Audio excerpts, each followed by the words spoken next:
Okay, hi everybody. I hope you can see me well. I'm in a different setting today, using a different camera, so hopefully you can still see me, still pay attention. But if you can't see me properly, that's okay too, because what I have to say is more important. So you don't gotta look at me, just listen.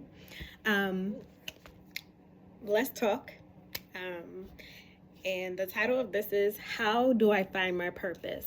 I took me a lot of notes, so I'm gonna have them right here. So if you hear me flipping or my hand go across there, that's what's happening. Um, First of all, I want to say thank you to all the likes, the shares, and the subscribes. You got your girl feeling great. I'm living my purpose, and you all, every time you like it, every time you share it, every time you comment, it helps my vibration, helps me feel good, helps me feel like I'm living my purpose. So thank you for that. Um, I just love having a platform to express my thoughts, my feelings, my beliefs, and find my tribe actually. So let's hop into it. So I'm gonna keep in with my style of Q&A. And the first question is the title. It's like, what is or how do you find your purpose? I believe that we were born with our purpose. We know it. We come in here on purpose with our purpose, and along the way we forget it because it's either we're convinced to not follow it. We're convinced that something else would make more money. We're convinced that we're supposed to act a certain way and not this way, or maybe you get teased and it takes you out of your purpose. But initially coming in, you know exactly what your purpose is. So you forgot it, and I'm going to help you remember. So keep that in mind. So I also believe that passion and purpose are the same thing on this topic. So I'll use those words interchangeably. Um, so one way to remember what your purpose is to meditate. Sit still, sit quiet, and set the intention to remember what your purpose is. You can do this by taking a nap as well. For me, sometimes I take meditative naps. Okay, so let me show you what that is. You get yourself your phone or your journal and keep that right by you. Okay, you set your intentions for the nap. So set a timer, let's say timer for like 20 minutes. The intention is to remember what your purpose is. You think on that. Go ahead and fall asleep. Try to meditate if you want to. If you fall asleep, you fall asleep. That timer is going to go off. When you get up, write down what the dream was, if you have one, what your thoughts are, or automatic write. That means just start writing. You can just say, I just woke up. This is how I'm feeling, and just let it flow. In there, you will 9 times out of 10 find it. And also your purpose, you'll know it because it's what makes you happy. It's what is the best part of your interactions with others. And also, after you meditate, or you wake up from that meditative nap, you can actually meditate after because your mind has become accustomed to being quiet, and it's like the perfect in between time where you can just dive into just sit in there quietly. Don't freak out like, oh my gosh, I'm doing it. It's so quiet. My brain is calm. There's no thoughts. And then start thinking about not having thoughts to start thinking. So don't do that. Just lay there and just, if you have to think, just think of everything you're grateful for. That'll work for your benefit for many other reasons. So we already did, are you born with it? I say yes. Can it change? This is my opinion. And I say no. Your purpose does not change, but the manner in which you act it out or express it can change. So I'm going to use myself as an example for me. So since I was young, it's always been my purpose or my passion to make other people happy, make other people smile, pull other people out of depressions, help people see the brighter side of things. And yes, this started when I was younger. And I'm just going to go through some examples of like from young to adult. And this doesn't necessarily all of them pertain to me, but it'll give you an idea of what I mean. So someone that has a passion like mine, where it's like, okay, we want to get people laughing, feeling great, not focusing on life troubles. Um, as a baby, sometimes you fulfill that purpose just by being born. You may be born to a mother who needed you at that time, to not feel alone, to be happy, to have something to be joyful about, to have a sense of motivation, to not feel alone. So that's a one way. And then sometimes, like for example, toddlers that talk to somebody on the subway, they're living out their purpose. Um, uh, by making that person laugh or having a conversation with that stranger, which is in baby talk, but at the end of the day, that's something that that stranger will remember. You don't know who or where that stranger is going home to, if they're even going to a home, and that might be the best conversation they've had that day. That's you unconsciously as a child living out your passion.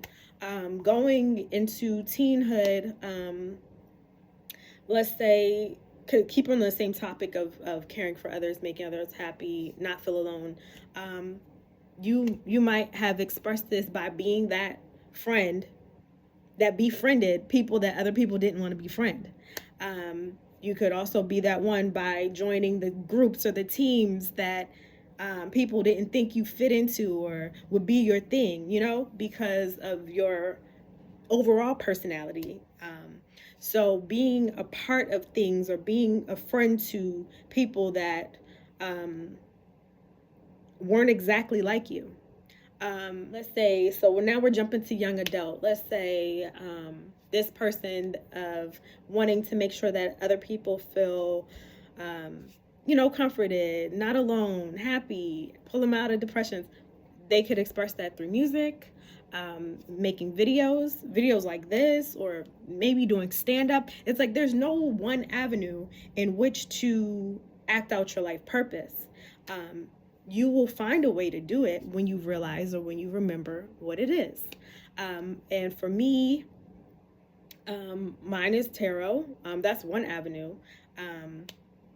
Like even going back to the young adult, let's say going to the party and dancing with that person that's standing on the wallflowers. Okay, young men, you see the wallflower and you come up to them, and if your intentions is just to have fun, yeah, sometimes they can feel your vibe if you're just trying to like hit on them and they don't want that. But if your intention is to make someone feel included, or that could be your calling as well, being a DJ, being a bottle girl, whatever it is, it's up to you to figure out what it is. I'm not here to tell you what it is, but I'm here to help you remember, right? Through your purpose could be that one family member that actually picks up the phone when old aunties or uncles or grandmas call, blowing up your phone to talk about nothing. You being that one to actually answer those phone calls, that could be your purpose.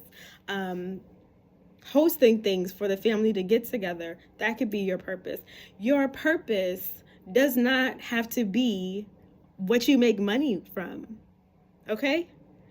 So, for example, let's say you work in tech and your passion is actually knitting, right?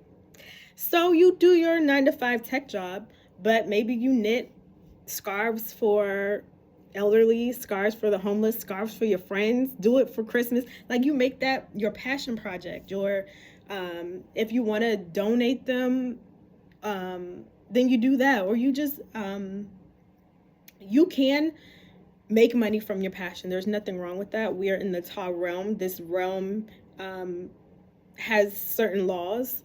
That's all the stuff we're not getting into, but there's nothing wrong with making money from your passion. But if you're depending on your passion to create your income and your passion stops being fun, then you're not really living in your purpose. If you're making it more of a burden to you, and that's not how you should operate, right? So let's say, so for example, you're a nurse and you are helping people all day, but your real passion is animals. Then get on that app, sis or sir, and babysit, pet sit on the weekends, pet sit for your friends. That is you doing your passion or living out your purpose. Plumber. I'm just throwing out things. Like, let's say you're a plumber, but your passion is singing for others because you love the way it makes you feel. You love when the spark of surprise or love you see in someone's eyes when they hear your voice, and you are loving them through your voice, and that's your purpose. Then start a band. Y'all don't have to go and make money. You can do a jam session in your basement. Operating on that could even help the people that are in your band have an outlet. They might not even have an outlet until you create it. So that's what I mean by having your purpose, living your purpose, but also if it's not feasible or you're not able to actually make money from your passion at the time, or that's not the purpose of you being here to put the burden of finance on your passion, then find an outlet. And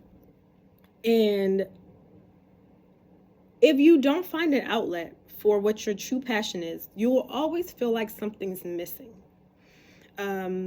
If you're like, oh, I got my house, I got my car, I got my jobs, I can take trips, but something's missing. I have the love of my life, but something's missing. It's probably because you're not living your passion, your purpose. I should say, you're not living out your purpose. So finding out what your purpose is and having an avenue for it can relieve that feeling of something's missing. Shoot, like I said, you could, let's say you're a lawyer, but manual labor really gets you going. It just brings you joy. You have fun. Cut the grass for your neighbors without them asking, or knock on the doors and see who's elderly, who's on short income, and you cutting their grass could be a benefit to them and help you serve your purpose. You do something you love, you're taking care of something they need. That's tithing. We are the church, right? Giving to those who need it, and not need it financially. Everybody you help doesn't have to be poor. Like, seriously. Like, everybody needs somebody, regardless of what their bank statement says. So, babysitting for that single mom, when you don't have children, but that is your passion to uplift young children. Okay, I'm just throwing things out here. All right. But let's go. So I'm gonna just do a quick recap. I want to say you already know your purpose. You have to set your intentions to remember. If you don't remember, you can make money the traditional way, but still create an outlet for your passion. Helping someone, discounts, free 99 is never a loss to you, because you are contributing to the joy of somebody else and easing life's troubles, easing life's journey for somebody else, and God will pay you. You don't need an audience, okay? You don't have to advertise what you're doing. If you want to, as a way to empower others to follow your footsteps in creating their passion or going after it, but you don't need a virtual pat on the back. You don't need a verbal pat on the back. Heaven will always be your audience, okay? They're always watching. So nothing you do, good or bad, goes unseen. If you know, you know. But next, I would say, don't force your passion or your purpose on other people because you're scared to do it, okay? Don't be like, oh, no, you should do this or you should do that. That would be so great if you could do that. No, sis, no, sir. That's your job. That's your passion. What they're called to do to live out their passion is something different. Just because you think it would be nice doesn't mean that they have to do that, all right? Your purpose is not everyone else's purpose. I hope this video helps in some way, shape, or form, and have a great afternoon. Bye.